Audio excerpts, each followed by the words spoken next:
Hello guys, welcome to my channel. So today is the second day of discussing about the business analyst. So today we are going to understand the business analysis. So if you are new here, I would request you guys to please subscribe to the channel and also go watch the day one video as well. So in this video we will talk about understanding the business analysis. So, as I begin this 30 days business analysis series, so I will start with the clear foundation of something that helps beginners understand the role without feeling overwhelmed. So, what exactly is a business analysis?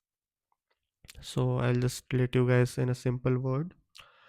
Business analysis is a work of understanding a problem clearly and helping teams arrive at a right solution. So, it is not just about documentation, not just meeting, not just user stories. It is ongoing effort of bringing clarity whenever there is a confusion. A business analyst works to ensure that the problem is understood correctly, the requirements make sense, like the requirements are not something which the product owner or the team cannot deliver. The solution aligns with the business need. It is not something which is not required. Everyone involved share the same understanding so that there should not be any discrepancies or any kind of fight during the project building or during the development. So this is all what keeps the project on track. So who does a BA works with? A BA works with multiple group of business users, developers, testers, project managers, and makes sure everyone understands the same thing in the same way. So everyone should be on the same page.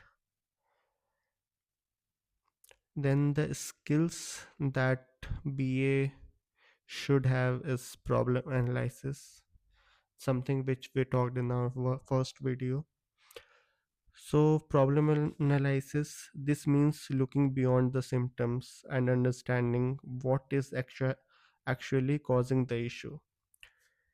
It's not, it's about asking why until the real root cause of the problem becomes clear. Then, a structured thinking, breaking a big idea or problem into smaller, understandable parts. It helps in organizing thoughts so discussions become easier and more meaningful. Then requirement modeling. Using simple diagrams, process flows, or visuals to show how thing works. Sometimes a picture explains more than a paragraph and reduces the misunderstandings. Then stakeholder communication. Listening carefully, asking the right question, and explaining things in a way that different team members can understand. A BA becomes a bridge between and that connects different people of the different department like developers, testers, etc. Then prioritization, helping teams to decide what is most important to build first. This ensures time and effort to go into things that brings the real value. Then impact analysis. Before any change, thinking through what else might get affected, like dependencies. If I'm building something, whether it is dependent to some other story which is planned for the next sprint. So that is impact analysis. Then clear documentation, not too long documentation, clear documentation, like something that everyone can read and understand, even like after a year later. So, in one sentence, business analysis is about bringing the clarity to the problems and guiding the teams toward the right solution. So, that is it for the day two. See you guys on the day three. Don't forget to subscribe to the channel. Thank you.